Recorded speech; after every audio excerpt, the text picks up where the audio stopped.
Welcome to Making Herstory. This isn't polished success stories. This is the fire, the chaos, the gut punch truth of women who refuse to play small. The real, feral stories. The messy, bold, audacious stories that flip the table and set shit on fire. This is where we roar. It's Ashley Crabb. Buckle up, babe. We're making herstory. Hello and welcome back to another episode of Making Herstory, where we roar the feral stories of women in business.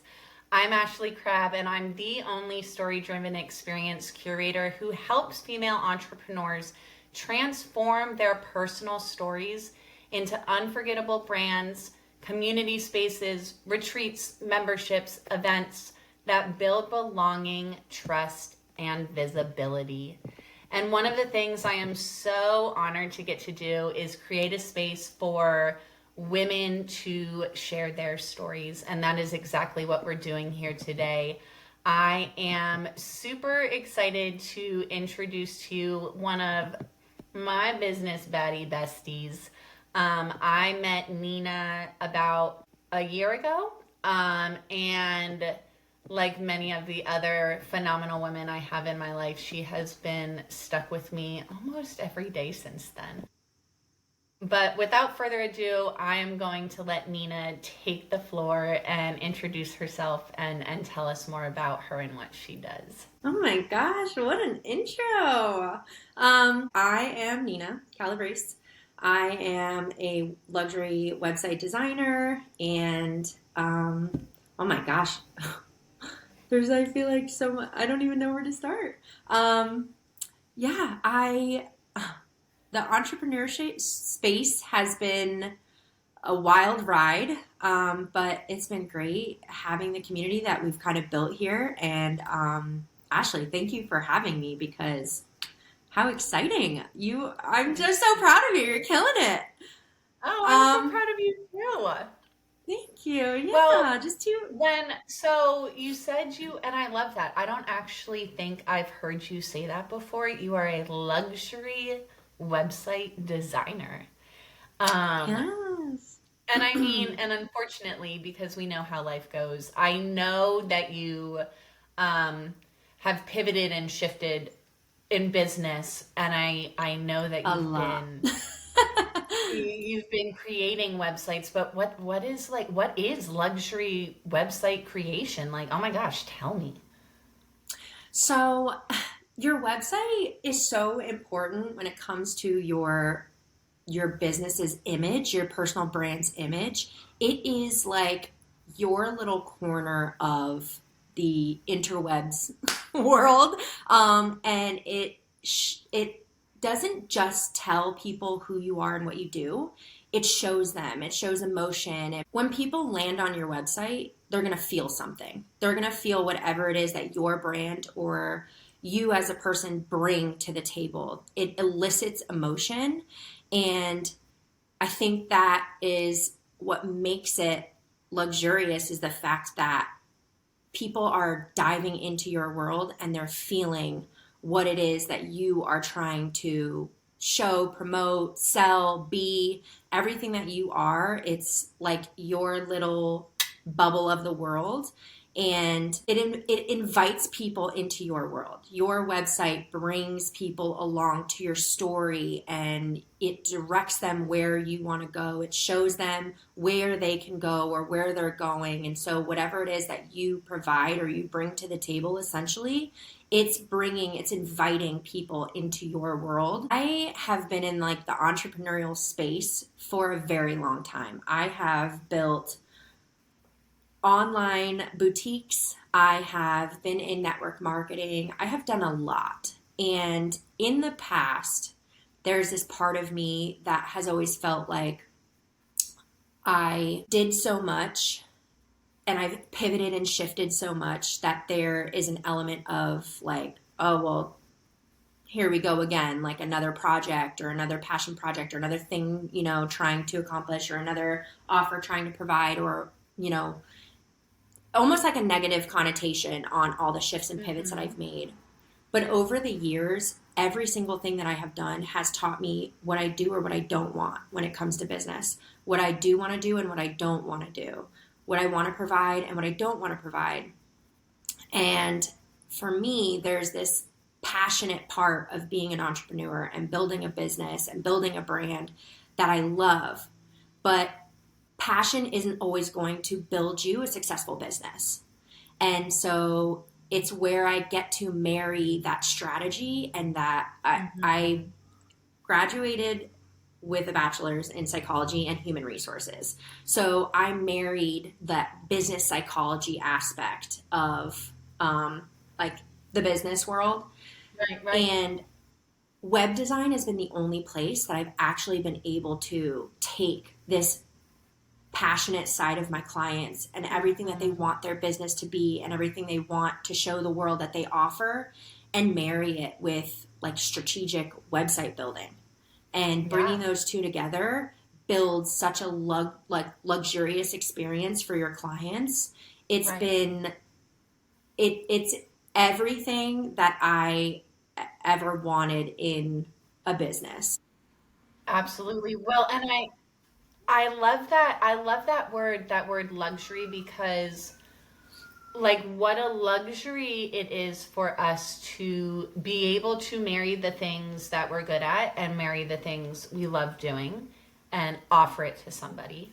And not only are you creating a luxury experience for your clients' you are creating a luxury experience for your clients.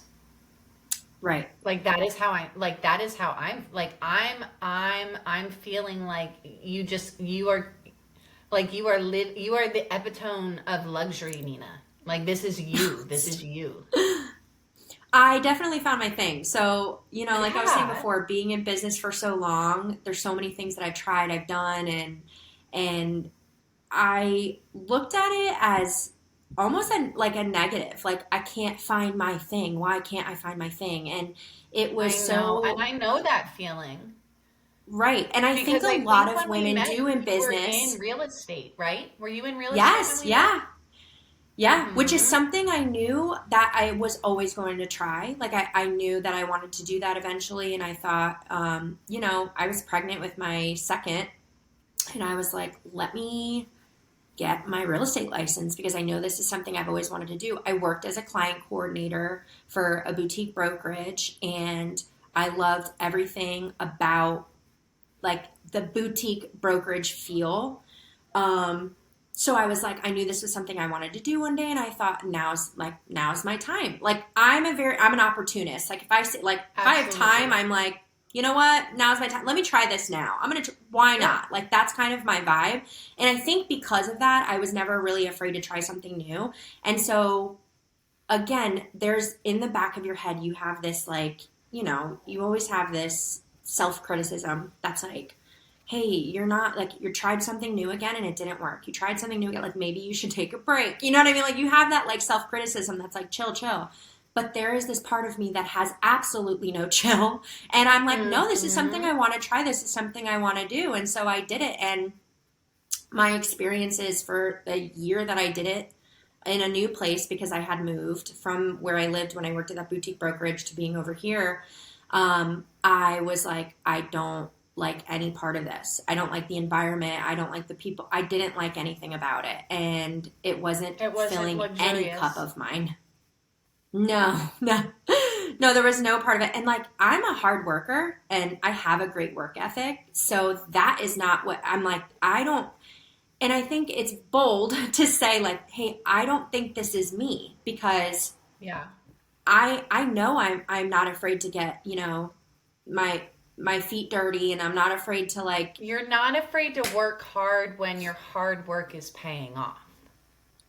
Well, and I just didn't feel like hard work in that industry was enough. It didn't feel like that was enough. And when I started to like notice that, and I'm like, I don't like the way people are conducting business. I don't like the way, this is just not the environment for me.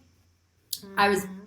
I was like heartbroken. But it's funny because years ago, I'm talking six years ago, Nick looked at me and he was like, why don't you like design websites, build websites? And I was like, I looked at him, I'm like, why would I do that? Like, and he's like, you're creative, you're good on the computer. He was like, well, why not? And I'm like, why though? Like, what makes you think? I was like, break it down for me. What makes you think that? And he was like, he started listing all the things, you're good on the computer, you're good at design. Yeah, he was like, you're creative, you're passionate, like, why don't you? And I was like, I was like, no. There's no way that I am going to let someone see my creativity that I designed on behalf of their business and then look at me and say, I don't like this.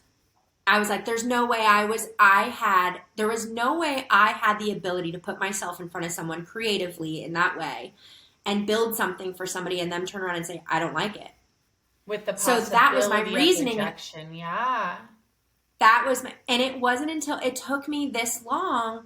I said to him one day, 5 months ago, I was like,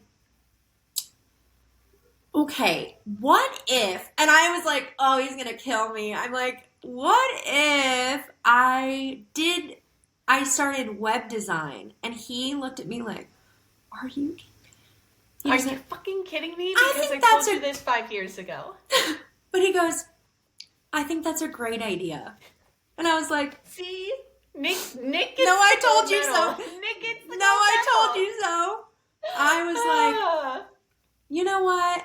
So what I did was a soft launch. I basically went to a few people that I know who own businesses and had like, I'm not judging, but had like DIY, just automated, whatever website came with the like, generic, like plain, not much information, just a couple things. That real quick, where you say like, don't judging. And I think this is where you are awesome because you and I have talked about this a lot and you've said it to me before, like you don't judge people's websites because we've all been in the position, we've had to start our own, we've had to do it ourselves. We didn't have the luxury of hiring a Nina.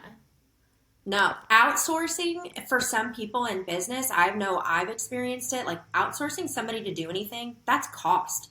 That's it. And to me, in all the little, things that I've done and tried over the time, my goal was always to build a business where I'm outsourcing because that meant, okay, I have a team of people that I trust and they're helping me and they're helping me make what my vision is, what I see. But that's cost. It's expensive. It's all the resources that you might not have at the moment when you're launching a new business or when you've been in business for a little bit and you're, on the ground still trying to get up there. And so it took a lot of mindset shifts and personal work, which is what, at the end of the day, entrepreneurship is literally personal development. We know it because we've experienced it over the years.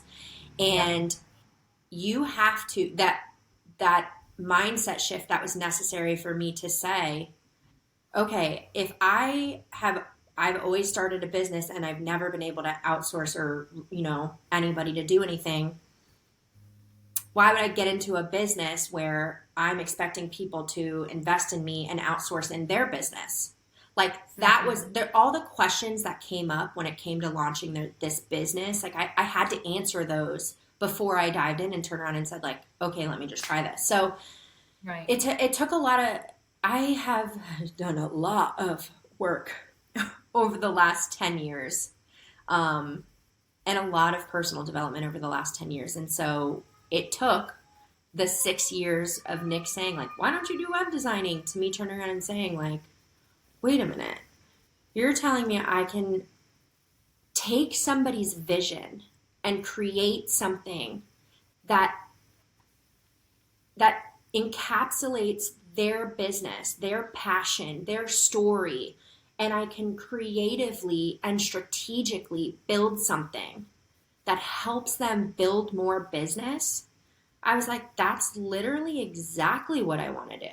That's everything I want to do. Is I want to be an entrepreneur, a business, a small business, big business, like personal branding, I want to be their biggest cheerleader.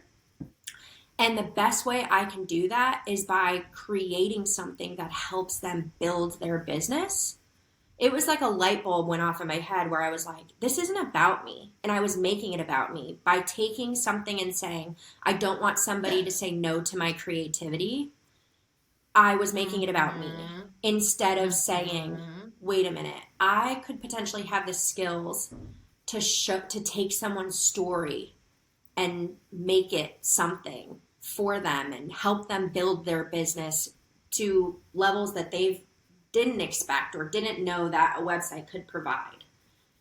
And I could help them build a bigger business or build a bigger brand or make more money. I mean, whatever it is the goal is of my client, like, you're telling me that, I'm like, yeah, no, I have that skill and ability. I know I can do that. It was like one of those things where I'm like, I know I can do this. Yeah. It was and I just use this moment. Yeah.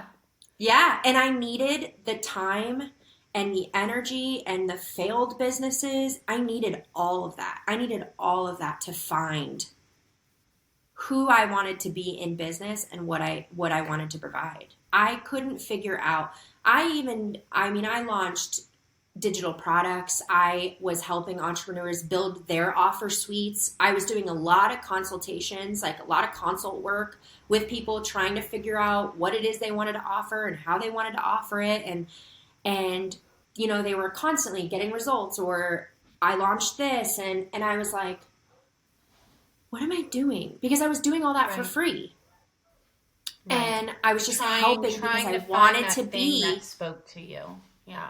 Right. And I wanted to be like, I know what it's like to be on the ground and it feel lonely also, because network marketing for me was I met some of my best friends in network marketing, but it was also some of the loneliest work I've ever experienced. Absolutely. Because at the end of the day, it's tough. And I did it for over 5 years. Okay. And at the end of the day, it helped me become a stay-at-home mom, so I can't complain. But it also was an emotional roller coaster for me. Like, I worked with people much like real estate. I mean, it's a dog-eat-dog world. Very, you know, I'm in the industry. I have experience in the real estate industry and sales and everything like that. And sales and network marketing and even real estate, mortgage lending, title work, you know, even though you're helping people in life, I mean, the bottom line is the numbers always. Yeah. And I feel like you just don't get to make that connection. It becomes a profit over people. And I don't work that way. I don't work that way. I don't succeed in environments like that. And being in a position now where it's people over profit, I'm finally seeing profit. Do you know what I mean? Yeah. Like substantial profit. And I think that I understand now when people are like, you know, it's people first, people centric, people that, and it's like, you always say like, yes, yes, yes. But at the end of the day, when you're building businesses and you're trying something new and you're pivoting and you're shifting and nothing is working, you're like, I am people centric. Why isn't this working for me? That's honestly what I was like. Coming to me? I'm so passionate about supporting and helping people, like in any fashion that I've ever done anything. I mean, I was like, why am I? It's like it became pennies. Like, you know what I mean? Like, I'm like, this isn't helping me. So then I find myself putting in a lot of time and effort and not having much of a payout. And I'm like, but I like helping people. That was my excuse every time. And Nick would be like, is this worth it for you? Because this is taking a lot of your time. And, you know, I got 2 little kids. I'm a stay-at-home mom. And so it was always like, I was quick to say yes to help people, quick to be there, quick to be a support, but personally, I wasn't gaining anything at the same time. Right. But to me, I was like, but that's okay because I'm people first and people centric. This is what I like to do. I'm a helper. I'm a nurturer. Like, I want to support you. And I think that's something you and I have always connected on, like our work ethic, our dedication, our I don't even think it's people pleasing anymore, you know, since we've both done a lot of personal growth, but this desire to positively impact others. And I think recently for both you and I, we've both come to this realization of like, you can want to see people win and not be a people pleaser. Because I'm not here to please you. I'm here to help you win. I want to see you win. I want to get those text messages that are telling me like, holy shit, I got 5 inquiries in one day. That's never happened to me before. Like, oh my gosh, my traffic on my website is insane. What did you do? Like basic SEO that people weren't having on their business. There are things that I'm seeing that's like, this is what I just wanted to see people win, but not at my expense. Not at the expense of my energy, my time, my taking away from my family. And to me, that's what real estate had become to me, was like, I'm supporting all these people and helping all these people and doing all these things. And like, I'm like, my poor kids are like, where have you been? That felt like, crazy to me. On empty. Your tank is empty. On empty. And the guilt that I felt from that, I was like, this just wasn't filling my cup. And I was okay with admitting that. After I said to Nick, I'm like, I will do this for a full year. I will do this for a full year. And you know, they say like, oh, it takes 5 years for people to do it. I spent 5 years in network marketing. I'm not willing to spend 5 years to hope I find success. Figure it out. I don't have that type of time. Right. Like, because we're moms, we have young kids, because we have big fucking dreams and goals and lives we want to live. And like, yes, just yes, because people, I just yes, because, and it just kind of leads me into this tangent and we can come back. But like, that's also why I hate the question, where do you see yourself in 5 years? Bitch, I don't know where I see myself in an hour, because I have 3.5-year-old twin boys. Like, I don't know. And so you kind of nailed that with like, when we are interested in trying all of the things and like pivoting and this, that, and the other thing. And people are like, well, stick it out for 3 to 5 years. You're like, no, I know myself. I know my timeline. It needs to fill my cup now. Yeah. It's not, I don't have 5 years to wait. I'm not afraid of that anymore. It's not instant gratification either. It's not. And I think that's a very clear point to make, because as someone who has also tried all of the things and recently just found her thing, like, it's never been about half-ass trying anything. It's never been about like not being willing to be committed for a certain amount of time. It's like, this is my timeline, and if you don't like it, get off the train. Yeah, I think with little kids, we're forced to say, this is what I'm willing to provide. This is what I'm willing to give. This is the time I'm willing to give. If I don't see a return in some way in this amount of time, it's time to shift, because it means it's not for me. And like I said, unfortunately, I had a lot of unlearning to do after network marketing. I felt like, I think what drove me to be in it for so long was the fact that I was determined to build something different.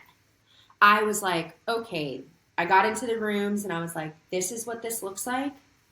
This is not me. I'm okay with that. I'm going to build what's for me, because I know there are other people and other women out there who are looking for what I can provide. Unfortunately, that business just wasn't the vessel of me doing that. That wasn't the correct vessel. And I'm okay with that.